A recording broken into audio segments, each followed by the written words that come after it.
Get ready to blast off into the cosmos once again as the Guardians of the Galaxy are back with a brand new trailer for the highly anticipated third volume. In this video, we'll be breaking down every single detail and Easter egg you might have missed in the latest trailer for Guardians of the Galaxy Volume 3. From cosmic villains to intergalactic locations, we'll be delving deep into the world of the Guardians and uncovering all the secrets this trailer has to offer.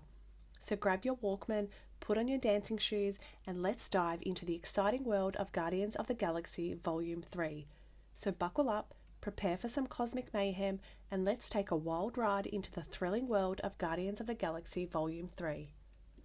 Before the premiere of Guardians of the Galaxy Volume 3, a slew of new footage has been released. Several promotions and featurettes were shown, as well as a complete trailer during a Disney shareholder meeting. I discovered a slew of new Easter eggs when researching James Gunn's Volume 3 strategy, so I'm going to go over all of the new footage for Volume 3, including some pretty amazing details. Let's start with the most recent trailer clips from this week's Greatest Hits. After various shots from previous films and trailers, we get some fresh material here.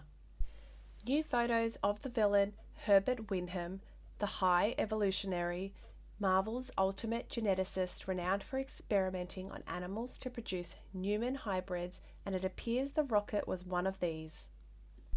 Herbert's face appears to be pulled back, so who knows how old he is, but Peter delivers an interesting line. It's gonna be a face-off, which might be more of the guy's sports words play. What if Peter Quill rips Wyndham's face off at the end of this fight? Of course, Peter would not have been on Earth to witness John Woo's 1997 face-off film, but despite the extreme savagery of this act, I could imagine James Gunn referencing it as an off-screen kill that makes everyone on screen puke. We also learn more about Herbert Wyndham's flying fortress, which rises from the waters on an alien planet with a bridge similar to Tiamat's ascension from Earth. Perhaps Wyndham concealed his fortress under the counter-Earth surface. I believe Wyndham has a link to the Celestials and to Nowhere, the Guardians' new home planet, and that Wyndham is attempting to mimic their creation and world-building process, as Celestials have played a significant role in all of the Guardians films. Let's look at the following video.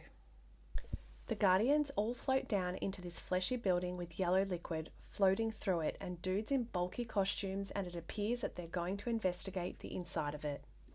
They are looking at the flesh and spinal tissue of a huge celestial, which they saw in Guardians Volume 1.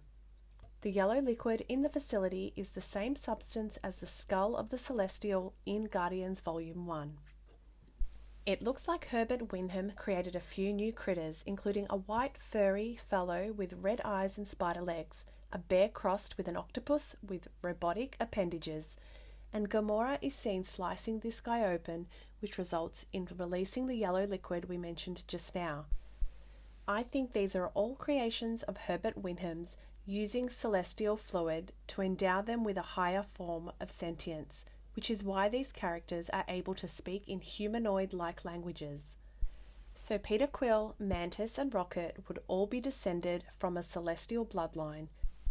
Even Groot, as well as his Flora Colossi photonic knowledge, would come from a photosynthesis process feeding off of celestial light.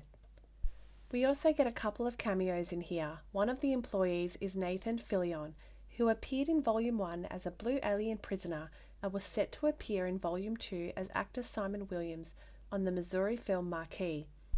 However, the role Simon Williams will not be performed as a superhero Wonder Man by Yahya Abdul-Mateen II in the MCU.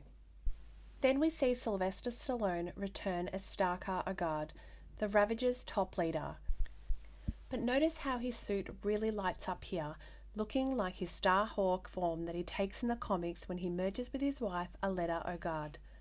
And the Hawk deity just kind of powers both of them up like this.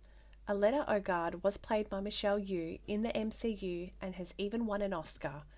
Gamora snaps back at Groot for repeating "I am Groot" and calling back Peter Quill, initially not understanding Groot's language and the kiln in Volume 1. It's just too bad that they've pressed the reset button on Gamora, because she's a variation from Avengers Endgame who doesn't have the same history as the others, which means she can't grasp the differences in Groot's remarks. She was not present for We Are Groot.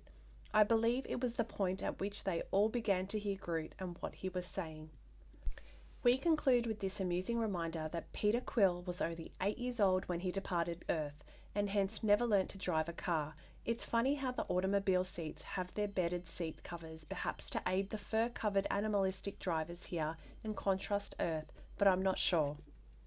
Let's watch the teaser from the Disney shareholder meeting presented by CEO Bob Iger. Here's a brief photo of Peter Quill's hip with the Zune.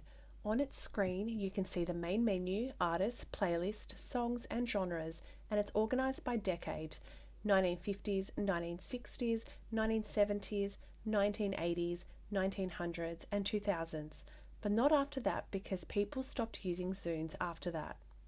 This is the Zune that used to belong to Yondu and was used to replace the Sony Walkman that was destroyed by Ego in Volume 2. This was the gadget that played Cat Stevens' father and son over Yondu's funeral, and it will play a significant role in this film, especially now that the Volume 3 soundtrack has been disclosed, and it concludes with Redbone's Come and Get Your Love, which played over the opening credits of the first film. In the past video and Funko figure, Rocket seems to be carrying the Zune, indicating that it will be important to him. A close-up shows Groot's massive fingers cranking up some controls and a cockpit seat as Rocket slides into his. It appears that they are guiding two smaller spacecraft through a debris field. This is not the massive new Bowie spaceship, but they might be deployable boats that separate from the main Bowie ship. Returning to Aisha from Volume 2, the Sovereign states, "These Guardians are more powerful than you think." She's in a gold setting, and a recent Empire picture shows her cocoon creation. Adam Warlock seated just behind her. Drax tosses one of these suited individuals into the facility I mentioned, which does. You'll see Happy High Evolutionary on all the screens, and one shot Drax takes up the person and his head is covered, but when he throws him, he no longer has the head covering. I'm not sure if this is Nathan Fillion's character. Now we get this amazing new image of a Soul Groot, but only his head. He's like a crab with tiny branches for legs, like the other monster we mentioned before, but also the crawling spider head form of the alien shapeshifter and John Carpenter's The Thing. Groot was possibly severed in a brawl by Adam Warlock or someone else, but Groot survived. The song when we hear "I'm out of my head, can't take it" is the funniest part of this. Drax clothesline a mouse or a weasel guy on a motorbike, and Mantis blows a pinwheel in the Counter-Earth suburb. Here's a brief view of Rockets drinking some milky stuff in front of a cooler with Kree writing on it. The top board is milky, and I can't read the lower one yet. Kraglin now has complete command of Yondu's Yakka arrow and whistles it to knock out those drones, and it appears that Kraglin and Cosmo will be anchored somewhere, which makes sense. In the comics, Cosmo is the chief of security for Nowhere. Yes, I return to the phrase face off, which is also the name of this promo. The face is actually going to fall off. Wyndham is regarded a god in many parts of the galaxies, according to Gamora, and I believe all of this supports the argument that Wyndham is playing God, adopting the role of the Celestials' creators. Volume 3 appears to be the film that will outperform the Eternals in terms of how it reframes the topics of intelligent design, and speaking of which, we finally discovered the species name of that new critter, which is probably another of Wyndham's experiments. The thing's name is Blurp, but the gun verified it's a Fasaki. In Volume 1, we observed a hairless Fasaki fighting an Ulani in the bar on Nowhere. Blurp is nothing more than a furry Fasaki. And that concludes our Guardian of the Galaxy Volume 3 trailer breakdown. We hope you enjoy discovering all the hidden Easter eggs and references that you might have missed. Did you find this video engaging and informative? Let us know in the comments below. And don't forget to like and share this video with your fellow Marvel fans, and hit that subscribe button to stay up to date with all of our latest content. Thanks for watching, and until next time, keep exploring the vast universe of Marvel.